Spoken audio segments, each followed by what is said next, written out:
Акула может обнаруживать электрические поля, исходящие от жертв на расстоянии до 3 миль. Это свойство обеспечивается ампулами Лоренцини, высокоразвитыми органами, расположенными в передней части их морд. Эти структуры позволяют акуле улавливать даже самые слабые электрические импульсы, создаваемые живыми существами. Благодаря этому акулы становятся одними из самых эффективных хищников океана. Среди множества видов акул каждая из них имеет уникальные адаптации. Например, тигровая акула отличается мощным телом и высокой адаптивностью к различным условиям. Акула-молота выделяется необычным строением головы, которое улучшает восприятие звуков и электрических сигналов. Эти особенности не только повышают их охотничьи способности, но и вызывают интерес у ученых, стремящихся понять их поведение и экосистемные роли. Согласно исследованиям, акулы играют ключевую роль в поддержании баланса морских экосистем. Они контролируют популяции других морских существ, что предотвращает резкий рост численности их жертв. Например, исчезновение акул может привести к значительному увеличению численности морских черепах, что, в свою очередь, влияет на состояние морских травяных полей и коралловых рифов. Каждый год акулы сталкиваются с новыми вызовами. Перелов, уничтожение мест обитания и загрязнение водоемов угрожают их популяции. Ученые фиксируют снижение численности многих видов акул, что вызывает серьезные опасения. Например, в 2020 году было задокументировано сокращение популяции акул более чем на 30% в некоторых регионах. Некоторые виды акул способны изменять свою плавучесть, что позволяет им эффективно перемещаться в воде. Это умение помогает как в охоте, так и в избегании хищников. Более того, акулы могут выживать в условиях низкой температуры и низкой солености, что делает их устойчивыми к колебаниям в окружающей среде. Недавние эксперименты с акулами в пресной воде привлекли внимание ученых. Они создали специализированные аквариумы, чтобы наблюдать за реакцией акул на изменение уровня солености. Результаты этих исследований выявили шокирующие факты о поведении акул в новых условиях. Ученые заметили, что акулы проявляют странные модели поведения, когда сталкиваются с низким уровнем солености. Изменения в солености водоемов, вызванные глобальным потеплением и загрязнением, могут оказать негативное влияние на здоровье акул. Эти факторы можно измерить и наблюдать, что открывает новые горизонты для исследований. Ученые продолжат изучать, как акулы адаптируются к меняющимся условиям и что это может значить для их будущего. В результате акулы, обладая уникальными адаптациями, все же зависят от состояния своей экосистемы. Исследования, проводимые в ближайшие годы, помогут разгадать тайны этих удивительных существ, а также определять меры по их сохранению на планете. Несколько ученых из Института океанографии в Калифорнии начали эксперименты с уровнями солености в аквариумах, чтобы изучить влияние пресной воды на поведение акул. Они создали систему, позволяющую точно контролировать содержание соли, и в первом эксперименте поместили несколько акул в аквариум с пресной водой, имитируя условия, которые могли возникнуть из-за таяния полярных льдов. С первых минут акулы начали проявлять необычное поведение. Вместо привычного плавания они стали активно исследовать новый водный объем. Ученые наблюдали, как акулы поднимались к поверхности, пытаясь захватить воздух, что не характерно для них в обычных условиях. Это поведение подтвердило гипотезу о стрессе и дискомфорте акул в пресной воде. В течение нескольких дней акулы начали изменять рацион. Вместо обычной добычи они стали поедать мелких ракообразных, что говорит о необходимости адаптации к новым условиям. Эксперимент продемонстрировал, что акулы могут менять свои привычки, чтобы выжить в изменяющейся среде. Параллельно с этим группа экологов изучала влияние пресной воды на морские экосистемы. Они приводили факты о том, что изменение солености может привести к гибели некоторых видов рыб и моллюсков, не способных адаптироваться к новым условиям. Последствия таких изменений могут значительно повлиять на пищевую цепь. Некоторые исследователи фиксировали изменения солености в прибрежных районах. В заливах на побережье Флориды уже наблюдалось снижение численности рыбы. Это связывали с колебаниями уровня соли. Новички акул, стремившиеся к новым местам, сталкивались с отсутствием привычной еды. Исследователи начали собирать данные, чтобы выяснить, как изменение солености может влиять на репродуктивные циклы акул. Существовали предположения, что слишком низкий уровень соли может снизить численность потомства. Эти исследования открывали новые горизонты для понимания адаптационных возможностей акул в условиях быстро меняющейся среды. Результаты эксперимента с аквариумом с пресной водой стали основой для обсуждений на научных конференциях. Участники делились мнениями о действиях, необходимых для защиты акул. Некоторые эксперты призвали создать охраняемые морские территории, которые позволили бы акулам избежать воздействия пресной воды и сохранить привычные условия. Эксперименты с акулами в пресной воде сигнализировали научному сообществу о серьезных вызовах, стоящих перед этими хищниками в будущем. Эти исследования подчеркнули важность мониторинга изменений в экосистемах для обеспечения безопасности акул и выявили их адаптационные способности. В лаборатории ученых из Института океанографии начался новый этап экспериментов с акулами. На этот раз они решили увеличить количество аквариумов, чтобы исследовать влияние пресной воды на разные виды акул. В аквариумах находились тигровые, голубые и ламнообразные акулы, каждая из которых имела свои уникальные особенности. Ученые разработали детализированный план, чтобы минимизировать стресс рыб и обеспечить их здоровье в ходе эксперимента. Сразу после перемещения акул в пресные условия ученые начали фиксировать изменения в их поведении. Тигровые акулы, известные своей агрессивностью, начали проявлять осторожность. Они двигались медленнее, исследуя пространство, внимательно изучая новое окружение. Голубые акулы, напротив, оказались более активными, постоянно плавая по аквариуму, что показало их желание к исследованию, но также и беспокойство. Ламнообразные акулы, известные своей способностью к адаптации, демонстрировали интересные изменения в поведении. Их плавание стало более неуверенным. Ученые заметили, что они начали чаще подниматься к поверхности, что указывало на необходимость глотать воздух, хотя это поведение было не характерным для их нормального существования в соленой воде. На протяжении первой недели исследователи тщательно записывали каждое действие акул. Установленные камеры фиксировали изменения в поведении, а датчики измеряли уровень активности. В ходе наблюдений ученые заметили, что акулы начали искать укрытие в углах аквариума, что также указывало на стрессовую реакцию. На втором этапе эксперимента ученые приступили к изменению уровней солености в аквариумах, постепенно добавляя соляной раствор в воду. Важной задачей было выяснить, как акулы реагируют на постепенные изменения солености. В процессе добавления соли акулы становились более активными, их поведение изменялось в зависимости от концентрации соли. При этом акулы демонстрировали признаки облегчения, как только уровень солености приближался к нормальным условиям океана. Параллельно с этим ученые начали исследовать, как изменения в рационе акул могут повлиять на их здоровье. Они ввели в рацион акул альтернативные корма, такие как рыба с низким содержанием соли и различные морепродукты. На протяжении нескольких недель отмечалось, что акулы начали показывать интерес к новым видам пищи, что указывало на их способность адаптироваться к новым условиям.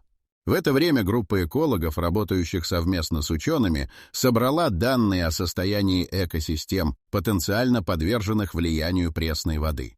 Они проводили исследования в заливах и устьях рек, фиксируя изменения в численности морских существ и их реакции на изменения солености. Ученые стремились сопоставить данные с результатами экспериментов, чтобы создать более полное представление об угрозах, с которыми могут столкнуться акулы в дикой природе. Этот новый подход к экспериментам стал основой для дальнейших исследований. Ученые начали понимать, что адаптироваться к пресной воде может не только поведение акул, но и их физиология. Они планировали изучить, как изменение солености сказывается на репродуктивных циклах и общей жизнеспособности популяций. Каждый новый день в лаборатории приближал их к пониманию того, как акулы выживают в условиях, когда их привычная среда обитания меняется с пугающей скоростью. В лаборатории ученых наблюдения за акулами углубились. На третьей неделе эксперимента, когда уровень солености в аквариумах начал приближаться к нормальным океанским условиям, реакция акул стала вызывать тревогу у исследователей. Тигровые акулы начали проявлять агрессию друг к другу, что ранее не фиксировалось. Ученые зафиксировали несколько случаев атак между сородичами, что свидетельствовало о борьбе за территорию и ресурсы. Это новое поведение дало повод задуматься о влиянии стресса и изменения среды на социальное взаимодействие акул. Голубые акулы, напротив, начали демонстрировать характерное для дикой среды поведение. Они активно исследовали аквариум, и вскоре стали формировать группы. Это указывало на изменение их взаимодействия, возможно, в связи с необходимостью сплочения для защиты от сородичей. Акулы изготавливали более сложные модели поведения, что указывало на попытку адаптироваться к стрессовым условиям. Ламнообразные акулы продолжали демонстрировать признаки стресса, поднимаясь к поверхности, и искали укрытие в аквариумных уголках. Они начали игнорировать новую пищу, введенную учеными, и вместо этого искали остатки корма от других видов. Это изменение в привычках питания вызывало беспокойство у исследователей, поскольку акулы отказывались от более питательных источников. Ученые решили провести анализ крови для получения данных о физиологическом состоянии акул. Результаты показали повышенные уровни гормонов стресса, что подтвердило их опасения о здоровье рыб. Таким образом, возник вопрос, как долго акулы смогут сохранять свое здоровье в условиях постоянного стресса, прежде чем это негативно скажется на их жизнеспособности. Параллельно с экспериментами группа экологов изучала влияние изменения солености на морские экосистемы. В заливах на побережье Флориды начали фиксировать вымирание некоторых видов рыб, неспособных адаптироваться к изменяющимся условиям. Это открытие вызвало панику среди ученых, так как они начали осознавать, что если акулы не смогут приспособиться к новым условиям, это может затронуть всю пищевую цепь. Напряжение в лаборатории достигло предела. Ученые осознали, что их эксперименты могут иметь серьезные последствия для здоровья акул, и обсуждали, стоит ли продолжать исследования, когда влияние пресной воды на здоровье рыб становилось все более очевидным. Обострение ситуации в коллективе росло, и все осознавали, что время играет против них. Чем быстрее они найдут решение, тем больше шансов у акул выжить в меняющемся окружении. Каждое новое измерение, каждая реакция акул усиливала стремление ученых найти пути защиты этих животных.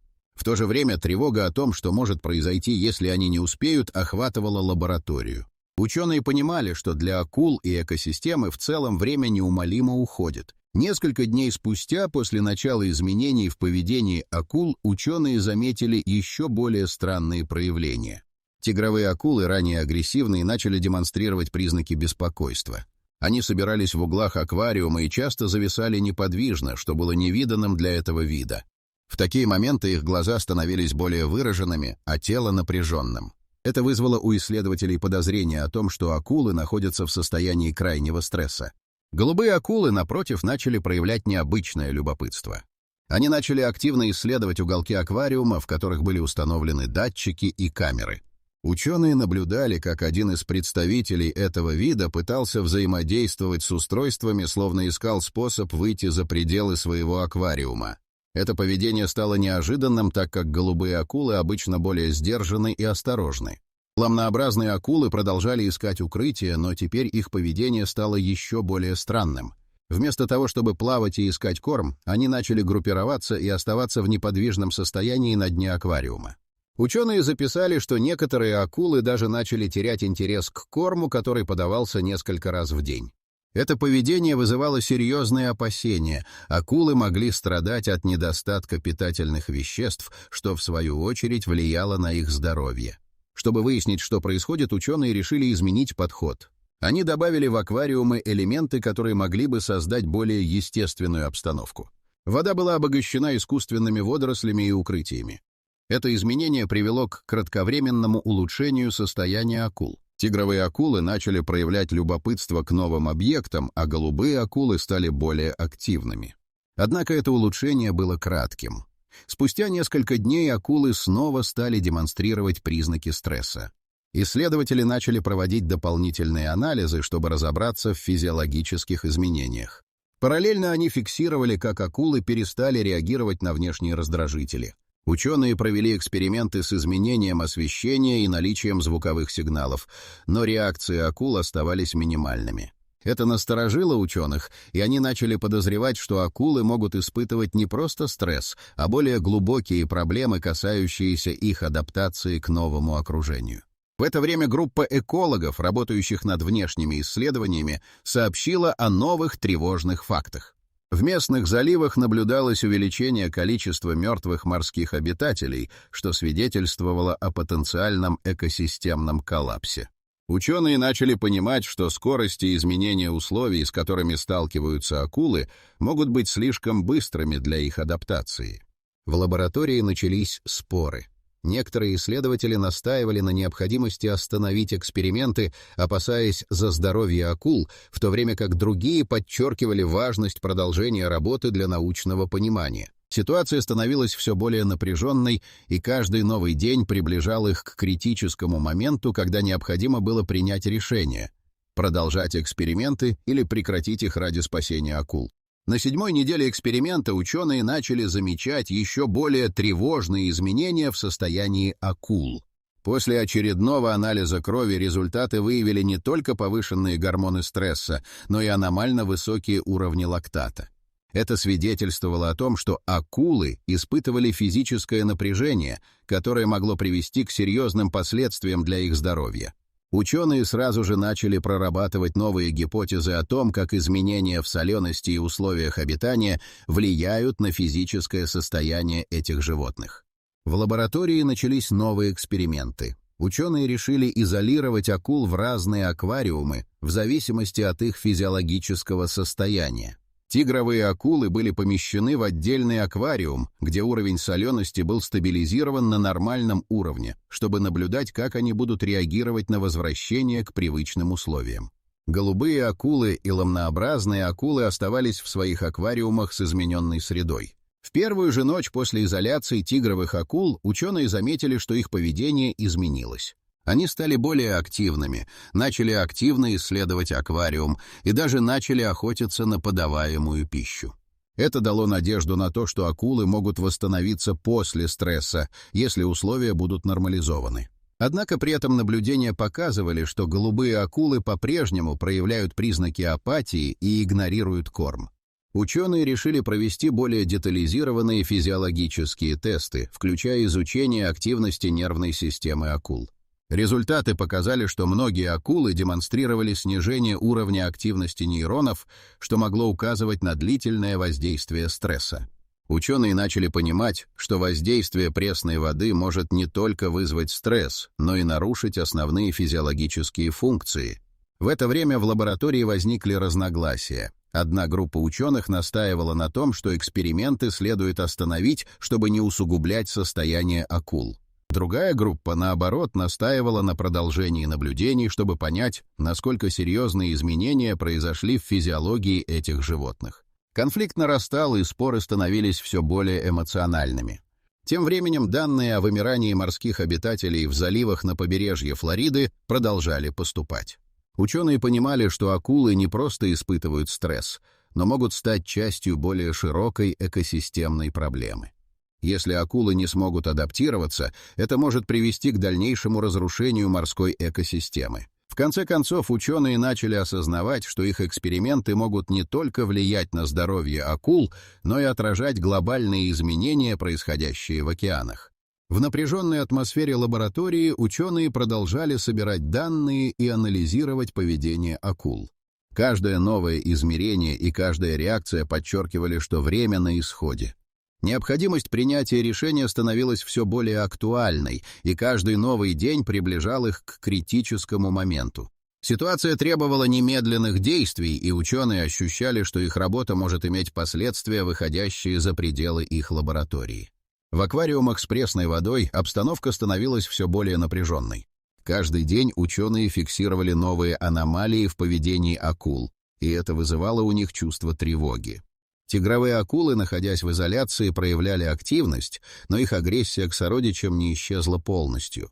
Каждая попытка взаимодействия с другими аквариумными обитателями перерастала в борьбу за территорию, и исследователи начали опасаться, что это может привести к серьезным травмам. Голубые акулы, напротив, оставались в состоянии апатии, что вызывало у ученых глубокую озабоченность. Они продолжали игнорировать корм и проводили большую часть времени в укрытиях, испытывая явный стресс. Ученые заметили, что уровень кислорода в воде стал понижаться, что также могло влиять на состояние акул. Это открытие добавило еще один уровень сложности в их исследования. Ломнообразные акулы оставались наиболее загадочными. Их поведение стало еще более странным. Вместо того, чтобы искать укрытие, они начали плавать в круге, как будто потерялись. Ученые фиксировали это поведение, но не могли найти объяснения. Возможно, это было связано с физиологическими изменениями, возникшими из-за стресса и воздействия пресной воды. В лаборатории начались активные обсуждения о том, как улучшить условия содержания акул. Один из молодых исследователей предложил идею о создании более сложной экосистемы внутри аквариумов, добавив подходящие для акул элементы, такие как искусственные рифы и возможность изменения температуры воды. Это предложение вызвало оживленные дебаты. Некоторые ученые поддержали идею, утверждая, что такие изменения могут помочь вызвать более естественное поведение рыб. Другие, напротив, предостерегали от риска, что это может еще больше усложнить ситуацию. В то время как в лаборатории шли споры, группа экологов сообщила о новых данных о вымирании морских обитателей в заливах. Они обнаружили, что снижение численности некоторых видов рыб может быть связано с изменением солености и температуры воды, что подтверждало опасения ученых о более широком экосистемном кризисе. Эти данные накладывали дополнительное давление на исследователей, поскольку они понимали, что их эксперименты могут иметь глобальные последствия. Внезапно одна из тигровых акул, находившаяся в аквариуме с высокой концентрацией стресса, начала проявлять необычное поведение. Она выбралась на поверхность и начала дико метаться по аквариуму, пытаясь вылезти из воды. Это поведение шокировало ученых. Вскоре акулы в соседних аквариумах начали реагировать на ее паническое состояние, что привело к цепной реакции. В лаборатории воцарилась паника. Ученые поняли, что ситуация выходит из-под контроля и необходимо немедленно принять меры. Они собрали команду, чтобы обсудить, как остановить эту волну паники среди акул. Параллельно с этим они планировали провести экстренный анализ состояния акул, чтобы оценить, насколько серьезно было их здоровье в условиях стресса. Чувство безысходности и тревоги охватило лабораторию. Каждый понимал, что на кону стоит не только здоровье акул, но и будущее их экосистемы в целом. Время шло, и ученые осознавали, что нужно быстро находить решения, иначе последствия могут стать фатальными как для акул, так и для морских обитателей, зависящих от них. В лаборатории царила напряженная атмосфера, когда ученые начали экстренные меры по спасению акул. После панического поведения тигровой акулы исследователи решили, что необходимо срочно оценить, как изменения в среде обитания влияют на охоту и питание этих животных. Научная группа подготовила специальный эксперимент, направленный на изучение изменений в рационе акул в условиях стресса и пресной воды. Они снова ввели в аквариумы корма, которые ранее использовались для акул. Однако на этот раз корма были обогащены специальными добавками, имитирующими привычные для акул морские организмы. Цель заключалась в том, чтобы увидеть, изменится ли их реакция на знакомую пищу и смогут ли они адаптироваться к новым условиям.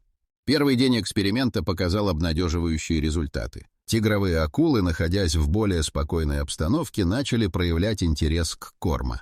Они активно реагировали на запах, но вскоре стало очевидно, что они не охотились так, как это делали раньше. Их движения стали неуверенными, и вместо того, чтобы атаковать пищу, как это было в привычной среде, акулы начали колебаться, приближаясь к корму, но не хватали его. Голубые акулы, напротив, проявили интерес только к обогащенной пище, но вскоре снова вернулись к своему привычному поведению — игнорированию корма. Это натолкнуло исследователей на мысль, что голубые акулы могут не распознавать пищу в новых условиях из-за стресса или снижения чувствительности. Однако настоящая катастрофа разразилась в аквариуме с ломнообразными акулами. Во время очередного кормления один из экземпляров, испытывающий сильный стресс, начал проявлять агрессивное поведение, атакуя других акул, которые пытались подойти к корму. Этот инцидент стал поворотным моментом. Ученые поняли, что изменение условий обитания и режима питания не только влияет на здоровье акул, но и полностью меняет их социальную структуру и способы взаимодействия между собой. В это время результаты анализов крови у акул стали все более тревожными. Уровень гормонов стресса продолжал расти, а анализы на наличие токсинов показали отклонение от нормы, что указывало на ухудшение здоровья. В лаборатории начались бурные обсуждения. Некоторые исследователи настоятельно требовали остановить эксперименты, но другие настаивали на необходимости продолжения, чтобы выявить все последствия. Тем временем в условиях повышенного стресса акулы начали демонстрировать нестандартные решения.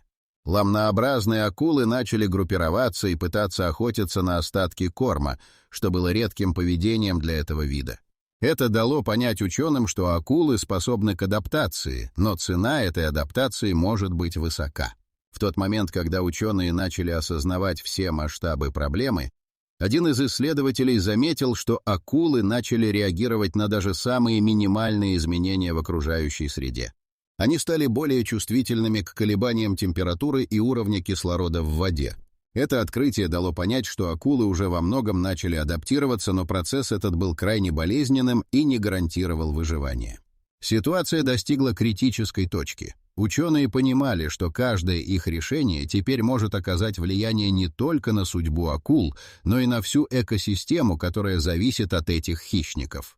Время шло, и необходимость принять решение становилась все более актуальной. Каждый новый день приближал их к моменту, когда они должны были выбрать между продолжением экспериментов и защитой акул от дальнейших страданий. В лаборатории царило напряжение, когда ученые начали осознавать истинный масштаб последствий экспериментов с акулами в пресной воде. Группа экологов представила новые данные о состоянии популяций. В заливах побережья Флориды продолжали фиксироваться массовые вымирания не только акул, но и других морских обитателей, что указывало на серьезные изменения в экосистеме. Исследователи, работающие в лаборатории, начали связывать изменения в поведении акул с данными о вымирании. Если акулы не смогут адаптироваться, это может привести к коллапсу морской экосистемы. Доктор Сандра выдвинула гипотезу, что исчезновение акул вызовет всплеск численности их жертв, что затем приведет к уничтожению морских травяных полей и коралловых рифов. Этот сценарий становился все более вероятным, учитывая данные о вымирании. В аквариумах акулы продолжали демонстрировать странные поведения. Тигровые акулы проявили агрессию не только к сородичам, но и к различным объектам в аквариуме. Это шокировало ученых, поскольку ранее эти акулы были известны своей осторожностью. Голубые акулы, оставшиеся в состоянии апатии, начали терять интерес к окружающей среде, и это вызывало опасения о их выживании. Внезапно одна из ламнообразных акул начала биться о стены аквариума, пытаясь вырваться на свободу. Ученые мгновенно начали фиксировать это поведение как важный показатель стресса. Они поняли, что акулы находятся на грани катастрофы. Если они продолжат оставаться в этих условиях, это может привести к необратимым последствиям для их здоровья и жизни. Доктор Сандра собрала команду, чтобы обсуждать, как остановить этот процесс. Она призвала к немедленному прекращению экспериментов и возвращению акул в более стабильные условия. Дискуссия разгорелась. Некоторые поддержали ее, утверждая, что здоровье акул важнее научных изысканий. Другие настаивали на продолжении экспериментов, считая, что у них нет всех данных для принятия решения. Результаты наблюдений привели к еще более тревожным выводам. Ученые заметили, что акулы начали отказываться от пищи, что указывало на угрозу для их здоровья. Уровень активности понижался, а гормоны стресса продолжали расти. Если акулы не смогут питаться, они быстро угаснут, и их популяции будут на грани исчезновения. Когда исследования достигли критической точки, группа экологов сообщила, что популяции акул уже уменьшились на 30% в некоторых регионах. Эти данные привели к шокирующему осознанию. Эксперименты, проводимые в лаборатории, могли стать последним шансом для акул, и их действия должны быть незамедлительными. Все присутствующие поняли, что на кону стоит не только будущее акул, но и здоровье всей морской экосистемы. Напряжение в лаборатории достигло предела, и пришло осознание, что их действия в ближайшие дни могут решить судьбу этих удивительных существ. Каждое решение стало критически важным, и время на исходе. В лаборатории начались глубокие изменения. После бурной дискуссии команда ученых приняла решение остановить эксперименты с акулами в пресной воде. Доктор Сандра выступила с предложением сразу вернуть акул в условия, близкие к их естественной среде. Исследователи начали подготовку к транспортировке, одновременно завершая последние анализы состояния здоровья акул. Ученые знали, что каждое мгновение имеет значение, и что здоровье рыб ухудшается с каждой минутой. Когда акул аккуратно поместили в транспортные контейнеры, атмосфера в лаборатории была наполнена тревогой и надеждой. Каждый исследователь осознавал, что на кону стоит не только жизнь акул, но и будущее морской экосистемы. В процессе транспортировки команды поддерживали стабильную температуру и уровень кислорода, чтобы минимизировать стресс у акул. Все было под контролем, хотя напряжение сохранялось. После нескольких часов пути акулы, наконец, прибыли в специальный резервуар с морской водой, где уровень солености и температурные условия были оптимальными. Как только акулы были помещены в новый аквариум, ученые начали наблюдать за их поведением. Тигровые акулы сразу же проявили активность и начали исследовать свое новое окружение. Их агрессия, проявленная в предыдущие недели, казалась отчасти темной тенью, которая теперь исчезала. Голубые акулы начали плавать более свободно, а ламнообразные акулы, покидая укрытие, уверенно начали исследовать аквариум. Это дало ученым надежду на то, что акулы могут восстановиться после стресса, и что они способны адаптироваться к изменяющимся условиям окружающей среды. Несмотря на все трудности, наблюдать за их реакцией было вдохновляюще. Тем не менее, ученые понимали, что это изменение не означает, что проблемы исчезли. Результаты экологов продолжали поступать, и данные о вымирании морских существ на побережье Флориды оставались тревожными. Ученые осознали, что работа по защите акул и восстановлению экосистемы должна продолжаться. Они начали разрабатывать новые программы по мониторингу состояния акул и их среды обитания. Кроме того, команда исследователей планировала просветительские мероприятия для местных сообществ, чтобы повысить осведомленность о важности акул в экосистеме. Они стремились донести информацию о том, как изменение климата и человеческая деятельность влияют на морскую жизнь. Осознание того, что акулы играют ключевую роль в поддержании баланса в океанах, стало основой для нового подхода к их сохранению. В конце концов, ученые поняли, что их эксперименты стали не просто научным исследованием, а важным уроком о хрупкости океанской экосистемы. Они осознали, что каждая угроза, которую испытывают акулы, отражает проблемы, с которыми сталкиваются все морские обитатели. Их работа станет частью более широкой борьбы за сохранение этих удивительных существ и их среды обитания в условиях глобальных изменений. Время неумолимо, и каждое действие имеет значение. История акул продолжалась, но теперь у них была хоть какая-то надежда на будущее. Ученые покинули лабораторию с пониманием. Их борьба за акул только началась, и они обязаны сделать все возможное, чтобы защитить и сохранить эти важные существа, которые играют решающую роль в жизни океанов.